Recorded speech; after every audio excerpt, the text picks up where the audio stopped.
What's up, guys? So this is a update of the 1971 Mustang project. Getting ready for the body shop. I have an appointment to take this thing in to start the body work and paint September 1st, and it is now middle of August, and this thing is getting it's crunch time right now, and I'm trying to make all the mess that I can right now, so that way when I get it to him and he puts the paint on there, I don't have to worry about masting and keeping everything, clean, so to speak, without getting messy, so to speak. But anyway, the main thing that has happened probably since the last time you saw anything on this particular vehicle, the last video update, is you can see here I pulled a fuel tank out, and the reason why I did that is so I didn't have to actually mask that off, because what I ended up doing is I got underneath here and I did all the undercoating basically underneath and into the wheel houses and everything, so that's all done, and I did do a video on that one.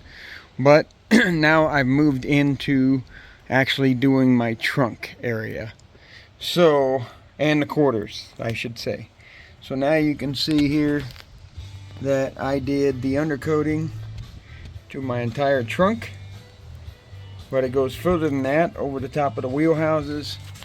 Also, I don't know if the camera's going to show it very well, but I did get up on the top there as well.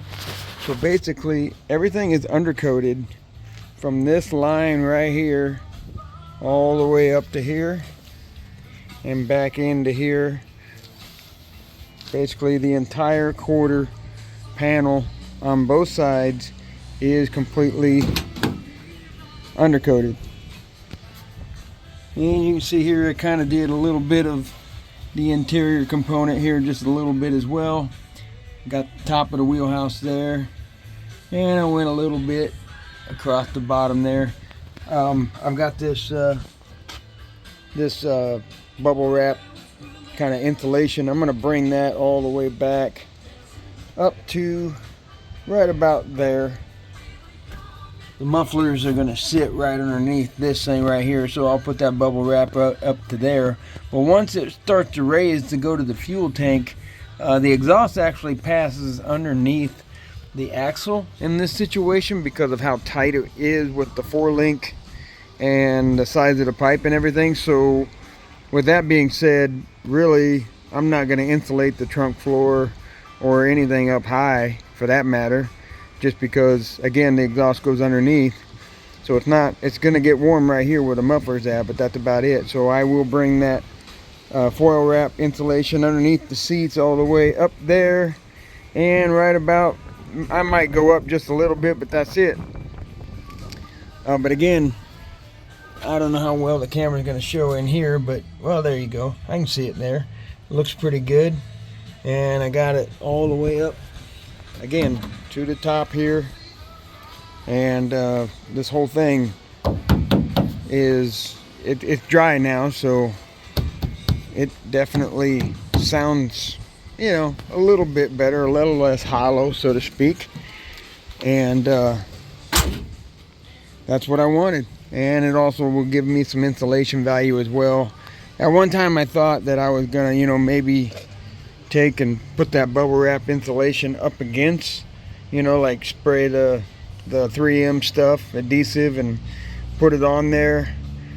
But you know what?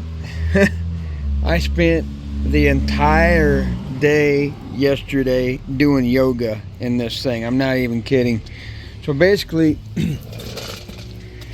I get on that stool there, I get up and over, and I get myself inside the trunk. That's right. I'm basically 6 foot, 160 pounds, and I am putting myself into that trunk, laying down, spraying all the stuff sideways, upside down. I was in a crunch fashion, as far as like sit-up type crunch fashion for most of the entire day. Mind you, today it's a little breezy and it's supposed to be 76 for the high. Yesterday it was not breezy. It was I believe 92, 93 for the high. You can see I had my squirrel cage fan in there kind of sort of blowing, but I had to be careful with that because it would blow, my spray pattern around. It was hot, and yeah, I was, and then I was wearing a big old respirator on my face. So, all of that was happening, which is what you should do, because this stuff is not fun to breathe. Hell, I'm just standing here and I can kind of sort of smell the aroma coming off here. I'm trying not to, like huff it or anything, but it's still gassing off right now, basically, from yesterday. So, if you recall, this whole trunk here was platinum, Eastwood product platinum. I actually put a little bit more down here inside this channel especially. You can see here where it was kind of rusted off, and I just kind of ground it. I did some welding to plug all the little holes, little rust hole, pinholes, and then I just put a shit ton of platinum on top of this, and I'm just doing that intentionally to because I know that this is where a lot of moisture is going to be, and I just want to make sure that it's going to be sealed up pretty good. So the whole trunk was platinum, and and that was from before. That was when I had this thing on the rotisserie after I got it back from the blaster. You can still see a few spots in my floor, like right there where there was some pinholes or whatever, and I just welded them up. But I put the platinum, and then there's platinum underneath, by the way, and 2 layers of this undercoating underneath as well. And then on the underneath side, I actually did like a black high heat paint, aerosol Rust-Oleum or something like that. But now for the top, so it was platinum 2 coats for sure, and then I put this new tail light panel in, and then I did all the seam sealing. So you can kind of see down in there, you can see I got seam sealer. I wonder if your camera's gonna do all right. I don't know. I did seam sealer everywhere where there's seams, and I used to use Eastwood because I would buy it all from them and it was shipped to my door, and I ran out and I went to their website. They didn't have any, so I went down to Napa and I found this right here. Napa Martin Saneur 4200 is the part number, and it's 25 bucks a can, which is about the same as the Eastwood stuff. And in my opinion, it is identical. I mean, I don't know if it's the same manufacturer or not, but all I'm saying is that this stuff here is really good. I like it just as much as I do the Eastwood seam sealer. And actually from now on, that's where I'm going to buy it, because support local if I can. So yeah, this is what I've been using. I did all the seam sealer. You can actually see that I actually even put some back here. Seam sealer, you see my brush marks. And then of course I put the platinum over the top of that. And then I put the platinum over the top of all the seam sealer that I had put on. That's what I did. Next thing I did is I used the rust encapsulator. So this is the matte black 15-ounce can here. And basically I use the rust encapsulator at this point to, spray like up here underneath right there. I basically sprayed it like I'm not going to put my camera in there and show you because it's probably not going to work out, but there's like superstructure in here that there's several layers of metal that they formed, and they made it to where this is all nice and solid. And there's like, like the way they bent it, it's like channel iron just stacked on top, heat welded on top of each other. And there's like places where you can, you can shoot inside of, so to speak, right? And so there was a combination, by the way, of using, the regular tip that's on here, but also this right here. This is Eastwood rust encapsulator. If you look on their website, you'll find there's internal frame coating, okay? And that's when they send this hose little thing here with this nozzle on it. And this nozzle, I don't know if you can see it or not, if it'll focus, but it's got like, basically I think like 5 spraying nozzles, 5 little holes there that it sprays kind of all over the place. One thing you should note is if you do what I'm doing right here, you can take and move, like you take this off and it has, you know, this style of nozzle. You can take this and swap it over to here, I mean, you can move it everywhere, okay? And I will tell you that I used everything. I use your basic, you know, nozzle that's already in it, and I've also swapped that over and used it, and I've also used this. So one little quick secret, by the way, I bought internal frame coating so that I could do the internals of my boxes, my subframes underneath this vehicle. And it came with a bunch of these hoses, okay? And well, you know, every can comes with one of, you know, this cap spray nozzle with the hose on it. And what I found is that, you know, they coil it up, of course, they wrap it up and it fits inside a box. And what I found is that, you know, trying to use each hose unit for every can that it comes with, you have to uncoil that, and it's really difficult to, you know, get the hose to finally relax where it'll stay straight like this. So what I ended up doing was just using one. As you can see, this is obviously very black. You can tell it's very well used. And this is what I do to make it reusable. I basically use it on here, and I also use it on the POR undercoating, by the way. But my point is that take it and put it on the Eastwood Pre, spray through it, and it'll clean this thing out. Now, of course, it'll still stay stained black, but it will clean the nozzle out to where it doesn't plug up. And you can just keep using this and using this and using it over and over and over again. And that's what I did, because again, I finally got this hose to relax to where you can still see it wants to curl, but at least it's more straight than a brand new unit, which will be really tight curls. It'll be about the size of this cap right here. So but the other little secret that you may or may not know about, you can buy this hose assembly with internal frame coating. And I think, if I remember right, the internal frame coating is a 14 ounce can. You're going to pay $1.50 extra for the internal frame coating just to get this hose.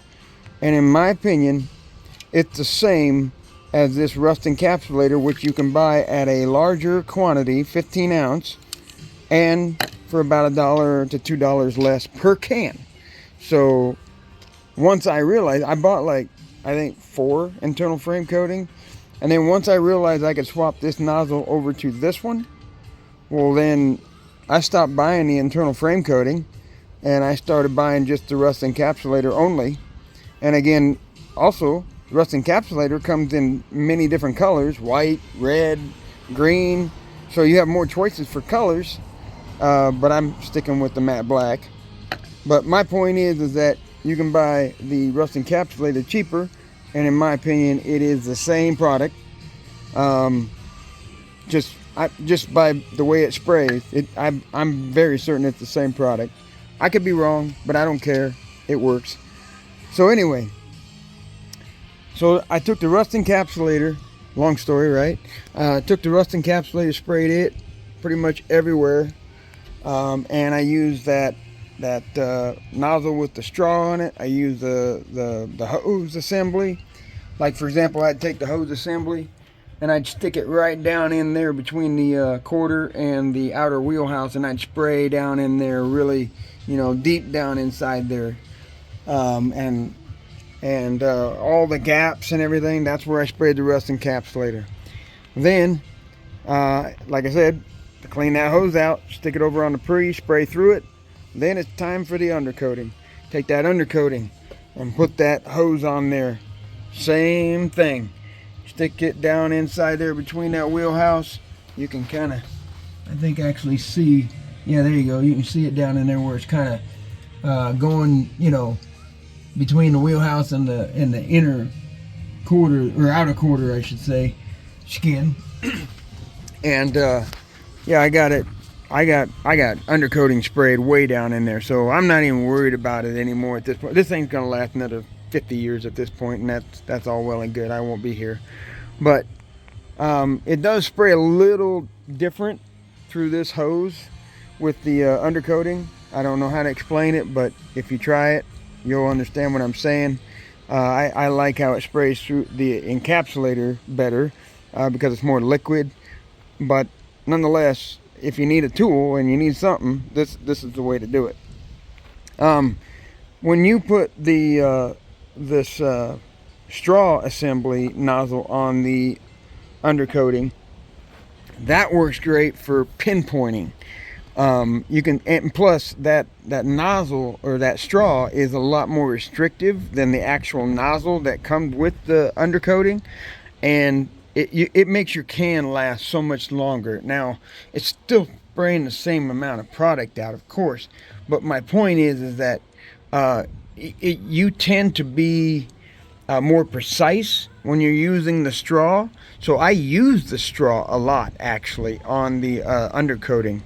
It wasn't until I actually started, you know, getting the entire floor area here that I started to actually use the original nozzle that came with the POR undercoating. Just because, like I said, you can be so much more precise. For example, I needed to spray the undercoating right here up against this wall right here. Well, as you can see, it's virtually impossible to get the can down in there, point this way. And then, of course, you know how aerosols are. When you start tipping them, they don't want to spray worth of crap.